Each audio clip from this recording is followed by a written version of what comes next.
प्यारे बच्चों, आज मैं आपको ल्हासा की ओर पाठ समझाऊंगी। इसके लेखक हैं राहुल सांकृत्यायन। ल्हासा की ओर एक यात्रा वृत्तांत है। यात्रा वृत्तांत अर्थात जब कोई व्यक्ति कहीं की यात्रा करता है और आके उसे लिखित रूप में जब रखते हैं तो उसे यात्रा वृत्तांत कहा जाता है। इसमें उन्होंने अपनी सन 1929-30 ईस्वी में नेपाल से तिब्बत की यात्रा के समय के कठिन रास्तों का वर्णन किया है। उन्होंने बताया है कि किस प्रकार नेपाल से होते हुए तिब्बत गए और कैसा वहाँ का रास्ता था, तिब्बत के लोगों का रहन सहन और उनका सामाजिक जीवन किस प्रकार का था, किस प्रकार वहाँ जाति पाति छुआछूत आदि का नामो निशान नहीं था। और उन्होंने ये भी बताया कि वहाँ उनके ठहरने का प्रबंध बहुत अच्छा था और जो डांडा और थोला का जंगल था, उसके डांडे जो ऊंचे स्थान थे उसके विषय में बताया कि वो बहुत खतरनाक थी। लेखक ने वहाँ घोड़े पर सवारी की और जब जा रहे थे तो एक जगह पे किस प्रकार वह रास्ता भटक गए, यह भी बताया। तिंगरी की समाधि के विषय में बताया है। इसमें तिब्बत की धूप के विषय में बताया कि तिब्बत की धूप जो होती है बहुत तेज होती है। और अंत में उन्होंने शेकर विहार का वर्णन किया। तो आइए चलते हैं पाठ की ओर। ये तो अभी आपको केवल सारांश बताया था। तो पाठ है ल्हासा की ओर। वह नेपाल से तिब्बत जाने का मुख्य रास्ता है। फरी कलिंगपोंग का रास्ता जब नहीं खुला था तो नेपाल ही नहीं, हिंदुस्तान की भी चीज़ें इसी रास्ते तिब्बत जाया करती थी। यह व्यापारी की नहीं, सैनिक रास्ता भी था। सेना के लिए भी यही रास्ता था। इसीलिए जगह जगह फौजी चौकियाँ और किले बने हुए हैं जिनमें कभी चीनी पलटन रहा करती थी। पलटन सेना। आजकल बहुत से फौजी मकान गिर चुके हैं क्योंकि अब इसमें कोई रहते नहीं है।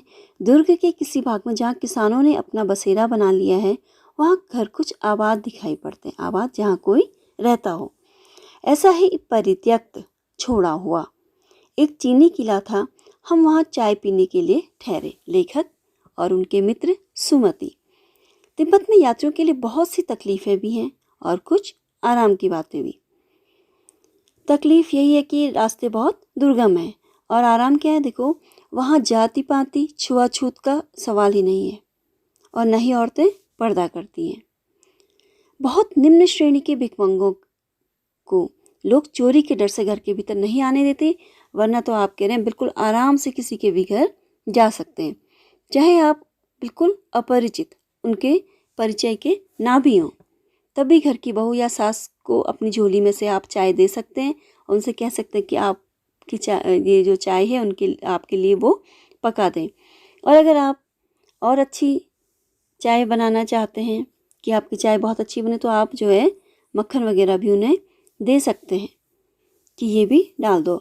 और अगर आपको शक है कि आपका मक्खन वो नहीं डालेगी तो आप किचन में जाकर के, रसोई में जाकर के देख सकते हैं कि वो डाल रहे हैं या नहीं। इस परित्यक्त छोड़े हुए चीनी किले से जब हम चलने लगे तो एक आदमी राहदारी यात्रा करने का कर आया। हमने वह दोनों चिटें, उनके पास कुछ लिखी हुई पर्ची थी, उसे दे दी। जैसे बच्चों पास होता है इसी प्रकार की। शायद उसी दिन हम थोंगला के पहले के आखिरी गांव में पहुंच गए। यहाँ भी सुमति की जान पहचान के आदमी थे और भिखमंगे रहते भी ठहरने के लिए अच्छी जगह मिली। लेखक और उनके मित्र भिखारी के वेश में वहाँ गए थे। परंतु बता रहे हैं लेखक कि 5 साल बाद जब लेखक और उनके मित्र इसी रास्ते से लौटे थे और भिखारी के वेश में नहीं बल्कि सज्जन भद्र यात्री के वेश में घोड़ों पर सवार होकर आए थे, तो उस वक्त उन्हें किसी ने भी रहने के लिए जगह नहीं दी, क्योंकि 5 साल पहले और 5 साल बाद की परिस्थितियों में काफ़ी अंतर आ गया था। अब लोग एकदम किसी पर अपरिचित पर विश्वास नहीं करते थे। और किसी ने उन्हें रहने के लिए जगह नहीं दी। लेखक और उनके मित्र गांव के एक सबसे गरीब झोपड़े में ठहरे थे। बहुत कुछ लोगों की उस वक्त की मनोवृत्ति पर ही निर्भर है। मनोवृत्ति, उनकी सोचने की इच्छा शक्ति। खासकर शाम के वक्त छंग पीकर बहुत कम होश हवास को दुरुस्त रखते हैं। अब हमें सबसे विकट डांडा थोला पार करना था। डांडे तिब्बत में सबसे खतरे की जगह हैं। 16-17 हजार फीट की ऊंचाई होने के कारण उनके दोनों तरफ मीलों तक कोई गांव गिराव नहीं होते। डांडे काफ़ी ऊंची जो ज़मीन है होती है उसे कहते हैं, और उसके अगल बगल इधर उधर कोई भी गांव वगैरह नहीं होते। नदियों के मोड़ और पहाड़ों के कोनों के कारण बहुत दूर तक आदमी को देखा ही नहीं जा सकता। डाकुओं के लिए यही सबसे अच्छी जगह है। तिब्बत में गांव में आकर खून हो जाए तब तो खूनी को सजा भी मिल सकती है, लेकिन इन निर्जन स्थानों में मरे हुए आदमियों के लिए कोई परवाह नहीं करता। सरकार खुफिया विभाग और पुलिस पर इतना खर्च भी नहीं करती, और वहाँ कोई गवाह भी नहीं मिल सकता, क्योंकि क्या है, एकदम वीरान सुनसान स्थान है। डकैत पहले आदमी को मार डालते हैं, उसके बाद देखते हैं कि कुछ पैसा है कि नहीं।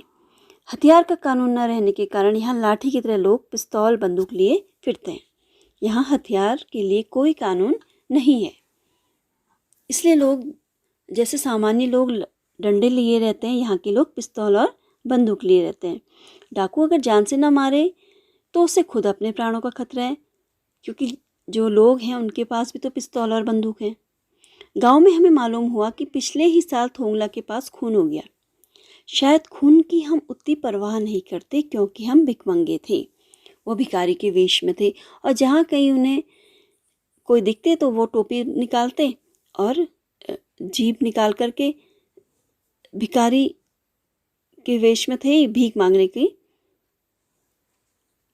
का जो नाटक करने लगते थे।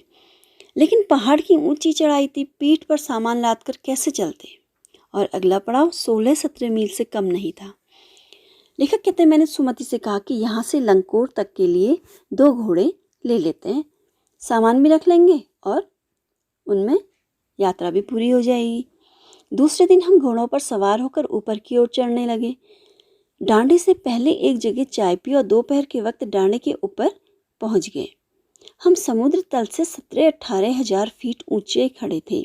हमारी दक्षिण तरफ पूरब से पश्चिम की ओर हिमालय के हजारों श्वेत शिखर चले गए थे। हिमालय की छोटी छोटी चोटियां, भीटे की ओर दिखने वाले पहाड़ बिल्कुल नंगे थे। न वहां बर्फ की सफेदी थी और न किसी तरीके की हरियाली। उत्तर की तरफ बहुत कम बर्फ वाली चोटियां दिखाई पड़ती थी। सर्वोच्च स्थान पर डांडे की देवता का स्थान था, जो पत्थरों के ढेर, जानवरों के सींगों और रंग बिरंगे कपड़ों की झोपड़ियों से, झंडियों से सजाया गया था। ऊंचा स्थान था और वहां पर उन्होंने अपने देवताओं के नाम का छोटा सा मंदिर बनाया था। अब हमें बराबर उतराई पर चलना था। अभी तो चढ़ाई पर चढ़े थे, अब उन्हें धीरे धीरे धीरे धीरे नीचे उतरना था। चढ़ाई तो थोड़ी मुश्किल थी कहते हैं लेखक, लेकिन उतरना बहुत आसान। शायद 2-1 और सवार साथी हमारे साथ चल रहे थे। लेखक कहते मेरा घोड़ा कुछ धीमे चलने लगा। मैंने समझा कि चढ़ाई की थकावट के कारण ऐसा कर रहा है और उसे मारना नहीं चाहता था। धीरे धीरे वह बहुत पिछड़ गया और मैं दोनों की कस्तों की तरह अपने घोड़े पर झूमता हुआ चला जा रहा था। दोनिक व कस्तो स्पेनिश उपन्यासकार सार्वेंटीज के उपन्यास डॉन क्विक्सोट के क्या हैं, नायक, हीरो। तो उनकी तरह कह रहे मैं भी आराम से झूमते हुए जा रहा था। जान ही नहीं पड़ता था कि घोड़ा आगे जा रहा है या पीछे, इतने धीरे धीरे घोड़ा चल रहा था। जब मैं जोर देने लगता तो वह और धीमा हो जाता। एक जगह तो रास्ते फूट रहे थे, अर्थात 2 रास्ते थे। लेखक ने बायां रास्ता ले लिया और 1.5 मील चला भी गया। आगे जाकर जब उन्होंने पूछा तो पता चला कि वह गलत रास्ते पे आ गए। फिर लेखक वापस आया और दाहिने वाले रास्ते में गया। 4-5 बजे के करीब लेखक गांव से मील भर पर था तो सुमति इंतजार करते हुए मिले। लेखक कहते कि मंगोल जाति के जो लोग होते हैं उनका मुंह वैसे ही लाल होता है और अब तो वह पूरे गुस्से में थे। उन्होंने कहा, मैंने 2 टोकरी कंडे फूंक डाले, कंडे गोबर के उपले, 3-3 बार चाय को गर्म किया। मैंने बहुत नरमी से जवाब दिया, कहते लेखक, लेकिन मेरा क्या कसूर? मेरा तो कोई कसूर ही नहीं था मित्र। देख रहे हो कैसा घोड़ा मुझे मिला है। मैं तो रात तक पहुंचने की उम्मीद कर रहा था। खैर, कहने की सुमति को जितनी जल्दी गुस्सा आता था उतनी जल्दी और ठंडा भी हो जाता था। लंकोर में वो एक अच्छी जगह पर ठहरे। यहाँ भी उनके अच्छे यजमान थे। यजमान जिनके घर मेहमान रुकता है, जिनके घर वो रुके थे। चाय सत्तू खाया गया और रात को गर्मा गर्म थुक्पा मिला। सत्तू, जौ, चना इन्हें भूनकर फिर पीसकर एक जो खाद्य पदार्थ बनता है उसे सत्तू कहते हैं। और थुक्पा सत्तू या चावल के साथ जब मूली, हड्डी और मांस के साथ इसको पकाया जाता है और पतली लेई की तरह बनाया जाता है, इसे थुक्पा कहते हैं।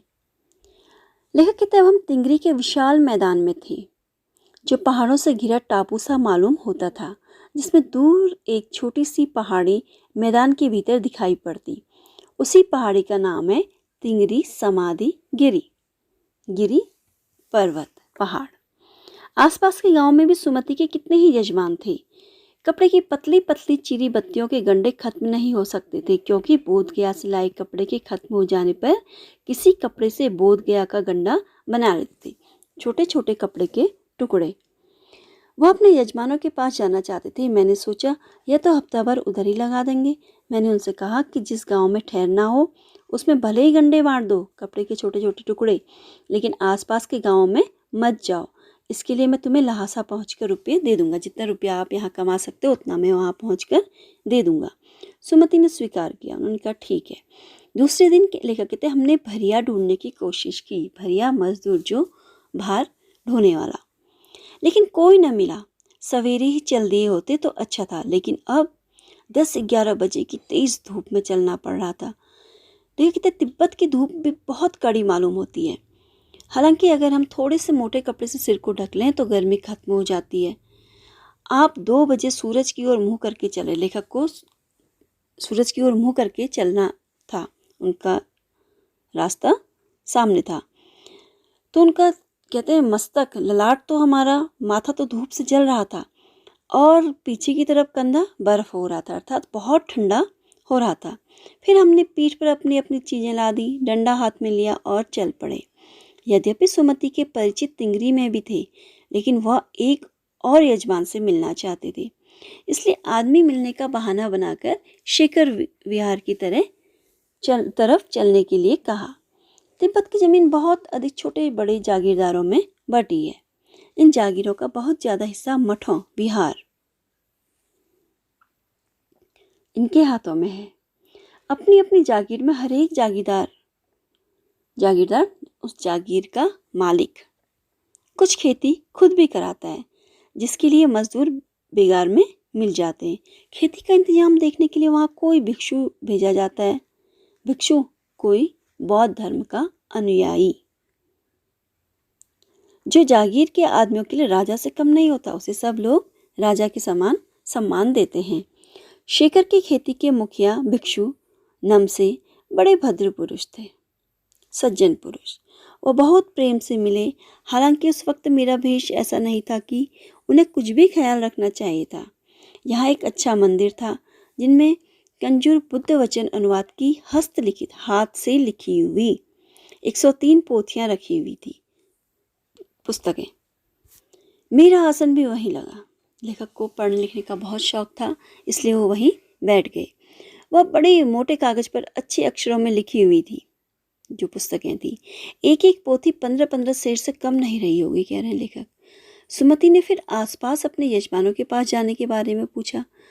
लेखक कहते हैं मैं अब पुस्तकों के भीतर था, इसलिए मैंने उन्हें जाने के लिए कह दिया। अर्थात लेखक अब ध्यान पूर्वक जो है किताबों को पढ़ रहे थे। अब उन्हें किसी की भी आवश्यकता नहीं थी, इसलिए उन्होंने सुमति से कहा कि ठीक है तुम जाओ। लेखक कहते मैंने समझा था 2-3 दिन लगेंगे, लेकिन वह उसी दिन दोपहर बाद चले आए। तिंगरी गांव वहां से बहुत दूर नहीं था। हमने अपना अपना सामान पीठ पर उठाया और भिक्षु नमसे से विदाई लेकर चल पड़े, वहां से लौट आए। तो ये था बच्चों ल्हासा की ओर पाठ का सारांश। आशा करती हूँ आपको समझ में आ गया होगा। धन्यवाद।